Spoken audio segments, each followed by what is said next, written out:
Factory Farms, future farming, or factory falsehoods. Have you ever stopped to think about where that Big Mac you just ordered came from? Probably not. As consumers, we should be considerate of such factors. Meat and other animal products such as dairy and eggs are some of the most consumed foods, meat especially in the US. One of the quickly rising methods of providing these products is factory farms. According to Merriam-Webster Dictionary, a factory farm is a farm on which large scales of livestock are raised indoors in conditions intended to maximize production at a minimal cost. This mass production style of farming animals does raise questions and red flags on the matter. How does factory farming affect the environment and local communities? Is factory farming morally correct? And what are the financial benefits and negatives of the practice? I've dedicated this to finding the truth on whether factory farming is future farming, or are they just a factory falsehood? Factory farming's moral dilemmas. Factory farms are designed to be productive as possible.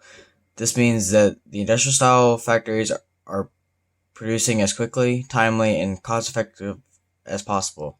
This means animals' comfort is barely a concern into many of these farms, and animals are kept in small pens or cages that either hinder or completely restrict movement from the animal. Animals are also only fed what the factory decides to be an adequate amount of food. Feedings can happen little as once a day.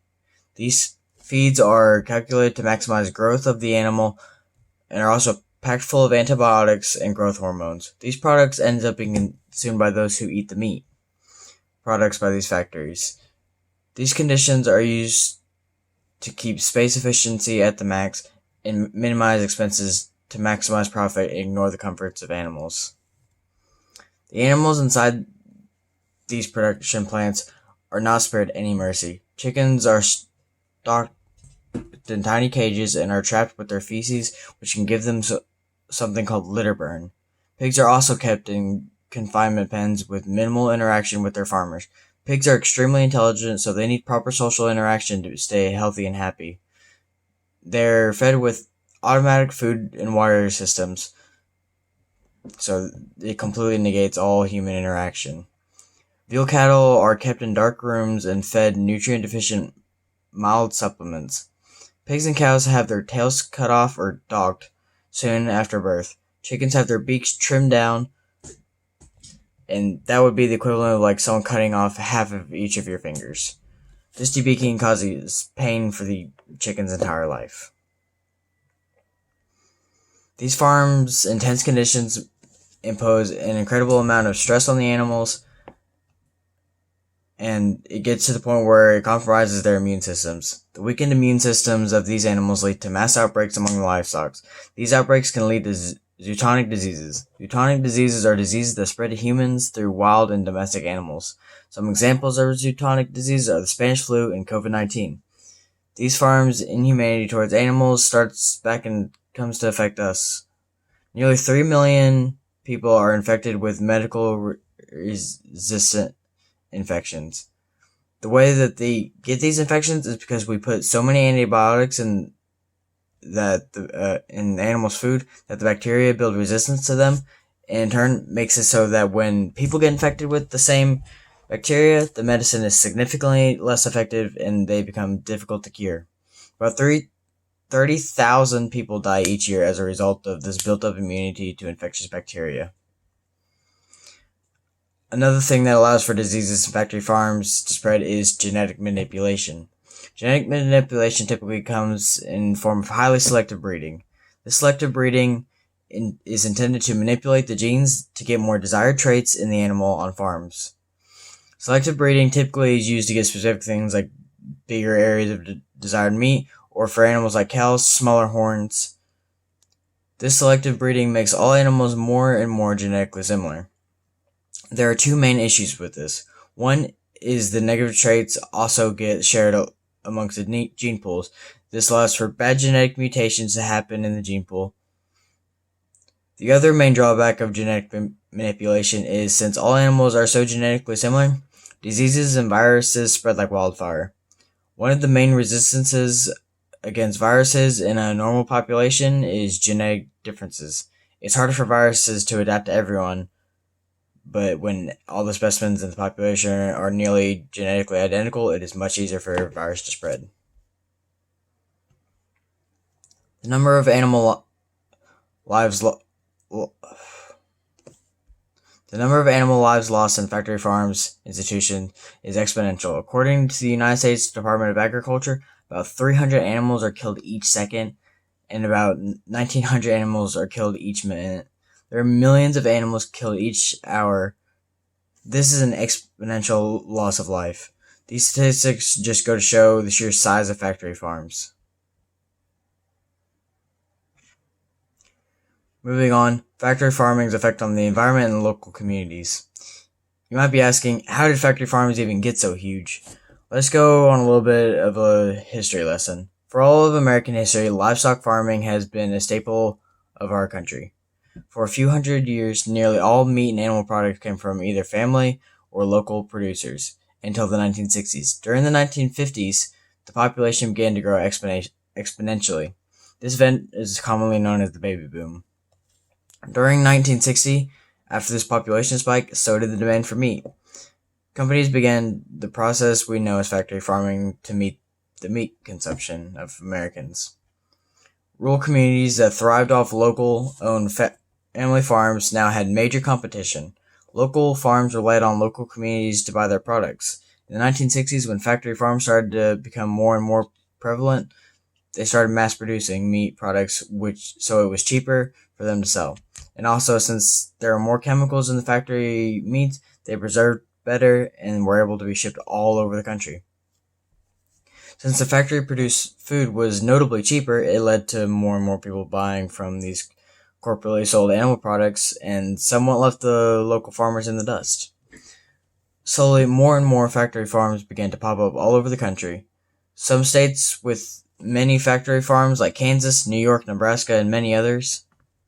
These states also see large decrease in the amount of meat that is sold by local farmers. This can lead to farmers losing business and losing their land. And guess who's there to pick up the scrap land? The big corporate farms that ran them out of business in the first place. These corporate giants ravage the environment compared to the local farmers.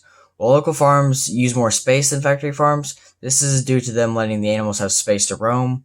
The factory farms typically emit more pollution and waste.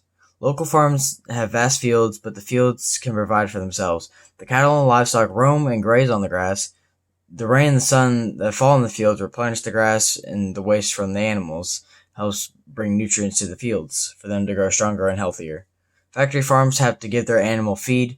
That is produced in factories, which creates a whole plethora of pollutions of their own. They have animals cooped up in small areas, so for animals like cows produce a large amount of methane, all the gases pollute into a small area. The cows on local farm also produce methane, but since they're in the open area, it's not concentrated and it's very easily for it to disperse into the factory farms. The factory farm's animal waste typically sits in confined pens until rare cleanings happen. When the waste is dealt with, it's piled up into big piles of manure. These piles produce large amounts of methane gas, which is emitted into the environment around. The piles are either put into landfills or usually just burned. This burning produces even more methane, and the methane also burns, contributing to more and more greenhouse gases. Very rarely these farms will use their manure to produce fertilizer. Those that do, kudos to them, but this is a very rare occurrence. Factory farms rely on their food for their animals to be produced. This production ends up by causing more pollution of greenhouse gases from factories that manufacture the feed. The way they make the feed is through large plantations of grain and corn as the main ingredient.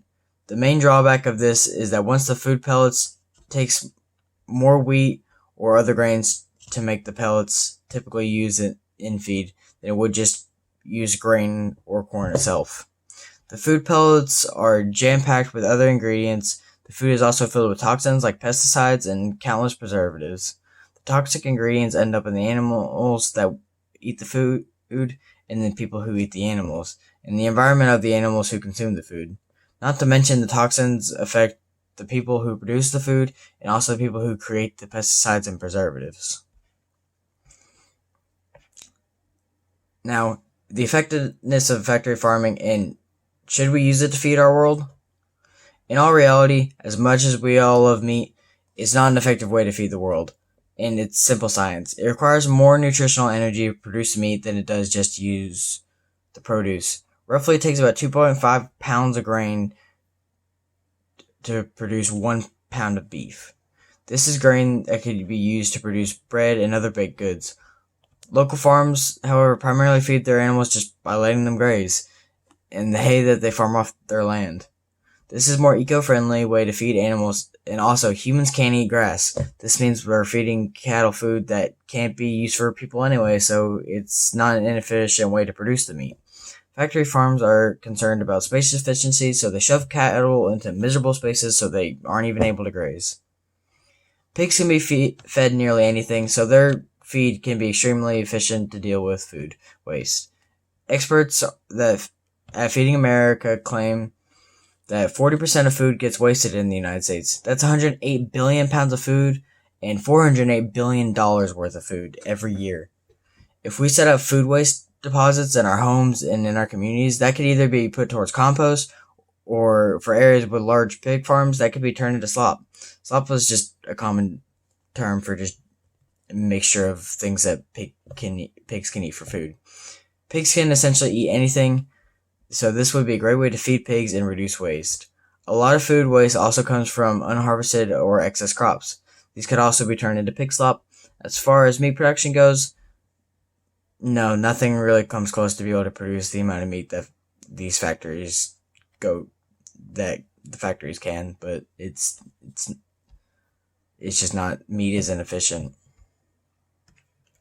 Conclusions. Ultimately, no, we should not use factory farms for many reasons. To keep it brief, factory farming is not effective, it's not morally correct, and it's definitely not environmentally friendly enough to be worth it. Due to my research, these reasons are why we should eventually remove the practice of factory farming from our world and way of life. There are many other ways to feed the world that are more ethical and efficient. This information is not saying to not eat meat, but we should all be more conscious of where our meat comes from and the effect on the world around us. We should try our best to support our local farmers and keep our world as happy and healthy as we wish ourselves to be.